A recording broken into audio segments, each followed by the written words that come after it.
Subscribe करें grace illustrative views को और बेल आइकन को प्रेस करना मत भूलिए। अस्सलाम वालेकुम। आज हम शुरू करेंगे forensic medicine. Forensic medicine third year का इंतहाई रूखा तरीन सब्जेक्ट है, ठीक है।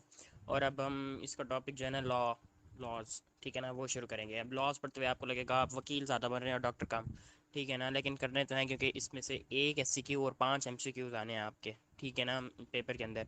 ठीक है, तो इसका पहला पहला जो चैप्टर होगा इंट्रोडक्शन टू फोरेंसिक मेडिसन, इसमें फोरेंसिक मेडिसन की डेफिनेशन मेनली याद कर लेना है एससीक्यूज़ के लिए। और ये जो शुरू में इसके और नाम भी लिखे हुए हैं फोरेंसिक मेडिसन के, लीगल, स्टेट मेडिसन और दूसरे, ठीक है ना। ये वाइवा क्वेश्चन है, ठीक है ना, सर वाइवे में पूछेंगे। 2-3 नाम याद कर लेना इसके। बस इसके अलावा chapter number 2, law courts and evidence in the courts. अच्छा, मेरी जो बुक है ना वो ज़रा पुराने एडिशन की है, आपके पास नए एडिशन की होंगी बुक, तो कुछ ना कुछ तो कोरिलेट कर ही जाएंगे ना, हेडिंग्स वगैरह। ठीक है, तो मैं आपको बताता जाता हूँ उसके मुताबिक। इसमें लॉ करना ये सारा ही है, यहाँ से शुरू करके ये वाला चैप्टर तो सारा ही करना है, ठीक है ना। बल्कि रुकें, इसमें स्टेजेस ऑफ एविडेंस जो है हमारे पास, ये तकरीबन ये जो टेबल बनी हुई है ना 2.1, उसके नीचे कहीं होगा स्टेजेस ऑफ एविडेंस। इसके अंदर examination in chief, cross examination, re examination, और फिर उसके बाद टेस्टिमनी फर्स्ट पार्ट और फिर सेकंड पार्ट। ये बहुत अहम है, ठीक है, ये चीज़ें। इसके बाद आगे वाले जो पैराग्राफ है ना वो आपने नहीं करना बिल्कुल, ठीक है। लॉ मेडिसिन रिलेशनशिप भी नहीं करना, ठीक है। फिर क्रिमिनल जस्टिस से फिर आगे शुरू करके ना वो फिर आपने सारा एंड तक ले जाना है। और टेबल नंबर 2.2 वो आप पढ़ लें तो अच्छा है, मैंने तो खैर पूरी ज़िंदगी में कभी भी नहीं पढ़ी थी वो। अच्छा, टेबल नंबर 2.1 बहुत अहम है, बहुत अहम, ठीक है। इसके अंदर डाइंग डिक्लेरेशन और डाइंग डिपोजिशन के डिफरेंसेस हैं, ठीक है ना। इसका निमोरिक मैं आपको बता दूं, ऑस्कर्स मूवी, ठीक है ना, OSCARS MV, ठीक है। तो ओ से ओथ, आर से रिकॉर्डेड बाय, ए से एक्यूज्ड, सी से केस, क्रिमिनल टाइप है या होमिसाइड, मतलब केस सर्कमस्टेंसेस वगैरह, ठीक है। फिर एस से आएगा हमारे पास स्टेटमेंट, फिर दोबारा एस से आएगा हमारे पास साइंड बाय, एम से इलाका मजिस्ट्रेट सील्ड, और वी से वैलिडिटी, ठीक है। तो ये निमोनिक, इस ये 8 के 8 पॉइंट्स आपको याद होने चाहिए, ठीक है। इसमें बस ये चैप्टर पूरा हो गया ना। आपने जो जो चीज़ नहीं करनी थी वो मैंने आपको बता दिया, बाकी सारा चैप्टर करना था, ठीक है। और legal aspects of medical practice, ये फिर इंतहाई फजूल तरीन सब्जेक्ट वो चैप्टर शुरू हो गया, ठीक है। इसमें सिस्टम्स ऑफ मेडिकल प्रैक्टिस, ये 4 इनके नाम याद कर लेना, ठीक है। और आगे जो है ना टेबल्स टेबल्स करते रहना, ठीक है। अब ये टेबल 3.2 करनी है आपने, ठीक है। Pakistan medical and dental council ordinance, ये करेंगे या नहीं करेंगे ये बताया वैसे। नहीं करना ज़ाहिर है, क्यों? क्योंकि PMDC ख़त्म हो गया, PMC चल रहा है आजकल, ये ना करना। फिर उसके बाद मेडिकल रजिस्टर, ये अहम है, ठीक है ना। ये अहम है आपकी नॉलेज के लिए, आपको पता नहीं चाहिए मेडिकल रजिस्टर क्या होता है, ठीक है ना। प्रैक्टिकल वर्क्स वगैरह जब आप MBBS करके जाएंगे ना, RMP आपको मिलेगा, ठीक है ना। रजिस्टर्ड मेडिकल प्रैक्टिशनर एक नंबर होता है, रजिस्ट्रेशन नंबर होता है।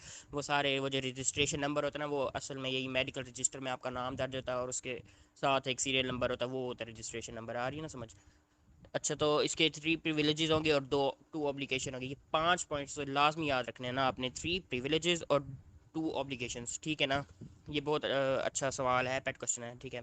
उसके बाद एथिकल स्टैंडर्ड से छोड़ देना आपने आगे, बिल्कुल नहीं करना, बिल्कुल नहीं करना एथिकल स्टैंडर्ड्स। फिर एथिक्स बिहेवियर, ये भी नहीं करना। कोड ऑफ मैथिकल एथिक्स नहीं करना, नहीं करना, नहीं करना। सारे BS के सवाल हैं। प्रोफेशनल मिसकंडक्ट तक, प्रोफेशनल मिसकंडक्ट तक आपने कुछ भी नहीं करना, ठीक है। फिर जो प्रोफेशनल मिसकंडक्ट है यहाँ से शुरू करना है, ये बहुत अहम सवाल है, बहुत, ठीक है ना। इसकी टेबल 3.3 भी बहुत अहम है, ठीक है। स्कोप ऑफ मेडिकल एथिक्स यहाँ से आगे, ठीक है ना, सिर्फ टेबल्स करनी है। स्कोप ऑफ मेडिकल एथिक्स बता तो खुद भी टॉपिक नहीं करना, ड्रग एक्ट वगैरह ये वो, ये इसकी ना सिर्फ टेबल्स करनी है। यानी कि टेबल 3.4, 3.5, 3.6, 3.7, 3.8 टेबल जो है ना, ये UQ है और ये अहम है, ठीक है, बहुत आसान सी टेबल है। और 3.9 भी देख लेना, ठीक है। डेंजरस ड्रग रूल्स करने की ज़रूरत नहीं है आपको बिल्कुल भी। फिर मेडिकल ट्रीटमेंट, इसको आप पढ़ लेना, क्योंकि ना एक जो है ना medical treatment of physical illness, यहाँ से आज तक कोई सवाल आया नहीं है, लेकिन उसका अगला पॉइंट है medical treatment of mental illness. तो medical treatment of mental illness आया हुआ है हमारे सीनियर्स का, यानी कि N66 वालों का जो एनुअल पेपर था ना उसमें ये आया था। और ये रिपीटेड क्वेश्चन भी नहीं है पास पेपर का, ये कोई नया सवाल मैंने निकाला था। तो आप ये ऐसा करना, ये टॉपिक सारा पढ़ लेना, ठीक है। Procedure of administration, voluntary administration, और ये सारा याद करना है, ठीक है ना। और डिस्चार्ज भी, क्योंकि यही था management of the person and property, ये सारा याद करें, क्योंकि वो जो क्वेश्चन दिया हुआ था ना उनके पेपर में, तो यही था कि हाँ भी उसको हम एडमिट कैसे करेंगे, डिस्चार्ज कैसे करेंगे, मैनेजमेंट कैसे होगी उनकी, ये वो इस किस्म का। अच्छा, फिर consent, role of consent, consent की 3 टाइप्स, 3 लिखी हुई है ना यहाँ पे, लेकिन नहीं यार, 4 टाइप्स करनी है आपने, ठीक है ना। Implied consent, expressed consent, blanket consent, और मॉडिफाइड कंसेंट। इसके बारे में हमारा ये सवाल था इस लॉ वाले चैप्टर में से ना, हमारी बारी पे यही सवाल आया हुआ था, ठीक है ना। Consent, define consent and its types, ठीक है ना। और आगे दिया हुआ था कि ना एलेबरेट मॉडिफाइड कंसेंट, ठीक है, और कंडीशंस बताएं जिनमें मॉडिफाइड कंसेंट हम लेते होते हैं, ठीक है। तो ये वाला टॉपिक बहुत अच्छे तरीके से आपने करना है, ठीक है, खास तौर पर मॉडिफाइड प्रोसीजर वगैरह जो कंसेंट है उसके, ठीक है। उसके बाद medical negligence, another important topic, बहुत अहम टॉपिक है, कर लेना इसको, ठीक है। फिर उसके बाद बर्डन ऑफ प्रूफ, इसमें ये जो ये डॉक्राइन है, रेस इप्सा लिक्विटर, ठीक है, ये भी आपने करना है अच्छे से। Types of negligence, civil criminal, ये करना है आपने। फिर प्रोफेशनल सीक्रेसी, ये भी बहुत अहम टॉपिक है। फिर प्रिविलेज्ड कम्युनिकेशन, ये भी बहुत अहम टॉपिक है। उसके बाद मेडिकल डॉक्यूमेंटेशन, एज सच कोई अहम टॉपिक नहीं है, लेकिन आप लोग कर लेना, ताकि आपको आगे प्रैक्टिस भी तो करनी है ना, सिर्फ पेपर तो नहीं देना, ठीक है। उसके लिए आपको पता होना चाहिए मेडिकल रिपोर्ट क्या होती है, नोटिफिकेशन सर्टिफिकेट क्या होता है मेडिकल, और मेडिकल प्रिस्क्रिप्शन तक क्या होता है, और इनको लिखने का तरीका आपको आना चाहिए, ठीक है। और वैलिड कंसेंट क्या होती है, इसके कोई 5-6 पॉइंट्स हैं, वो आपको पास पेपर्स में मिलेंगे, ठीक है, वहाँ से आप कर लीजिएगा। अच्छा, फिर chapter number 4, medical aspects of law, ठीक है। इसमें पहला पेज में, हाँ, ये आपका बहुत इंटरेस्टिंग, मज़े का और अच्छा चैप्टर लगेगा आपको, ठीक है ना। इसमें पहले पहले तो इंजरी, हर्ट और वाउंड में आपने डिफरेंस कर लेना, ठीक है, इनकी अलग अलग डेफिनेशन आती हैं, ठीक है, वाइवा में भी पूछेंगे सर वगैरह, ठीक है। किसास एंड दियत ऑर्डिनेंस, ये ना आप लोग शहबाज से करना है इसको, ठीक है ना, ये वाला टॉपिक किसास एंड दियत ऑर्डिनेंस, ये शहबाज से करना। अभी मैं बताता हूँ आगे भी। अच्छा, अर्श दमन दियत, ये टेबल अगले पेज पे, यहाँ पे टेबल 4.1 दी हुई है, ये बहुत अच्छी दी हुई है, यहाँ पे यहीं से याद कर लेना, इसको रट्टा मार लेना, ठीक है। हर्ट, हर्ट की डेफिनेशन आ गई है आपके पास दोबारा। इसमें ये जो 5-6 चीज़ें हैं, pain, harm, disease, infirmity, injury, impairment, disabling, dismembering, ये आपको ना फिंगर टिप्स पे आनी चाहिए, ठीक है ना। ये सर भी पूछते हैं, और इसके अलावा पेपर में भी आ जाती है। और ये जो इतनी प्यारी प्यारी वो दी हुई हैं, फ्लो चार्ट्स दिए हुए हैं, ये भी आपको पता होना चाहिए सारा, ठीक है। किलिंग ऑफ फीटस, अबॉर्शन वगैरह, अबॉर्शन के 2 टाइप्स कौन से होते हैं, स्पॉन्टेनियस, इंड्यूस्ड, फिर आगे 2 टाइप्स हैं, क्रिमिनल और थेरापेटिक, ठीक है। और मोस्ट कॉमन कौन सा है, स्पॉन्टेनियस, और फिर मतलब क्रिमिनल सेकंड मोस्ट कॉमन है शायद, मतलब अंदर अंदर लिखा हुआ है, हाँ, second most common, criminally induced miscarriage is the second most common, ठीक है। अब ये चीज़ें यहाँ पे ना सिर्फ यही चीज़ें याद रखनी है, दुआएं दो भाई मुझे। अच्छा, फिर इसके बाद आगे अबॉर्शन को लीगलाइज किया गया था यूके में। अच्छा हाँ, ये पॉइंट्स भी पढ़ लेना, आसान से हैं, कोई इतने मुश्किल नहीं है, ठीक है। इसके बाद सबसे अहम चीज़ यहाँ पे जो इस चैप्टर में है, जहाँ से MCQ अन्य बनते हैं, SCQ अन्य बन रहे होते हैं, ठीक है ना, वो है table number 4.2, classification of hurt, ठीक है ना। इतलाफ़ उज़्व, इतलाफ़ सलाहियत उज़्व, उद्व अगर किसी ने पढ़ा ना फिर देखना, उज़्व होता है, ठीक है ना, यानी कि उज़्व आपका जिस्म का उज़्व, ठीक है। अच्छा, फिर उसके बाद शजा और जरह, ठीक है। अब लिखा तो इंग्लिश में हुआ है, लेकिन हम प्रोनाउंस उर्दू में ही करेंगे ना। अच्छा, फिर उसके बाद पीरियड ऑफ जेस्टेशन, ठीक है, ये भी देख लेना। अच्छा, यहाँ पे लिखा हुआ है 14 वीक्स टू वायबिलिटी। वायबिलिटी क्या होती है, वायबिलिटी है हमारे पास 6 और 7 मंथ, यानी कि इसके दौरान अगर बच्चा पैदा हो जाए तो वो जिंदा रह सकता है, ठीक है ना। 6 to 7 मंथ है पीरियड ऑफ वायबिलिटी, ठीक है ना, ये होता है। अच्छा खैर, क्लासिफिकेशन, फिर टेबल 4.4, बहुत अहम, क्लासिफिकेशन ऑफ क्रिमिनल मिसकैरेज, इसकाते हमल, इसकाते जानन, ठीक है ना। और फिर उसके बाद किलिंग, सुसाइड को भी देख लेना, पढ़ लेना, और इसकी डिग्री, ये मैंने कभी नहीं की, इतनी फजूल है ना ये बहुत ज़्यादा, लेकिन कर लेना, आप लोग पढ़ने वाले बच्चे हैं। मैंने तो खैर फोरेंसिक को इतनी अहमियत नहीं दी थी।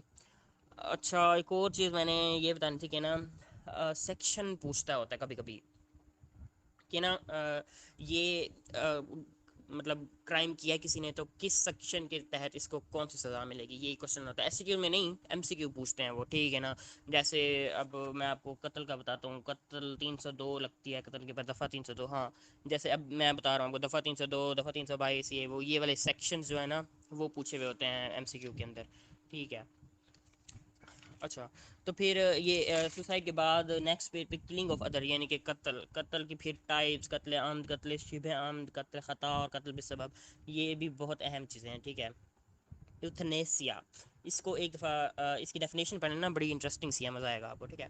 उसके बाद है सेक्सुअल असॉल्ट, ये इसके बाद आगे वाली जो चीज़ है ना, ये आपकी आती है सेक्सोलॉजी में, ठीक है ना, तो वो आपको करने की ज़रूरत नहीं है। लेकिन टेबल 4.8 ज़रूर कर लेना, सेक्सुअल परवर्जेंस, ठीक है। इसमें से शायद दे दें आपके जो है ना डिपार्टमेंट दे दे, फोरेंसिक डिपार्टमेंट, एमसीक्यू वगैरह, क्योंकि ये अच्छा है टॉपिक, इसको देख लेना आप लोग। अच्छा, बाकी जना वगैरह ये तो सेक्सोलॉजी में ही आएगा, यहाँ पे नहीं आएगा। अच्छा, टेबल 4.13, टेबल 4.12, टेबल 4.14 मैंने कभी नहीं की ज़िंदगी में, लेकिन आप लोग कर लेना, ठीक है। मुझे लगता है कि एक आध दफ़ा से गुजरा था मेरे सामने से, इसका कोई एमसीक्यू था इस टाइप का बना हुआ था, ठीक है ना, असेसमेंट में था या प्रॉफ में था, पता नहीं कहाँ था।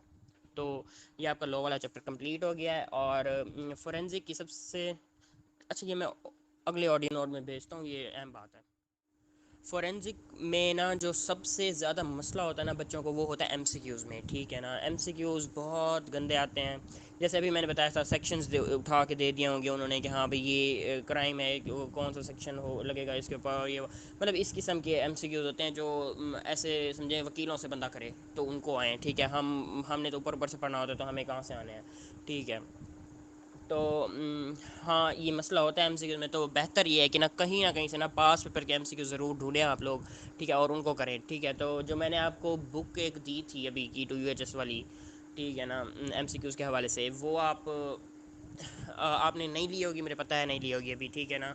तो मेरे पास रिटर्न फॉर्म में है पड़े, जो अजीब व गरीब एमसीक्यूज़ थे लॉज और ये आइडेंटिटी, पर्सनल आइडेंटिटी के हवाले से, ठीक है। तो वो मैं आपको दे दूँगा अभी, ठीक है, आप वहाँ से कर लेना। तो आपको समझें जो इरेलीवेंट है ना, जो इस एनआरए में नहीं लिखे हुए जो एमसीक्यूज़, वो आपके वहाँ से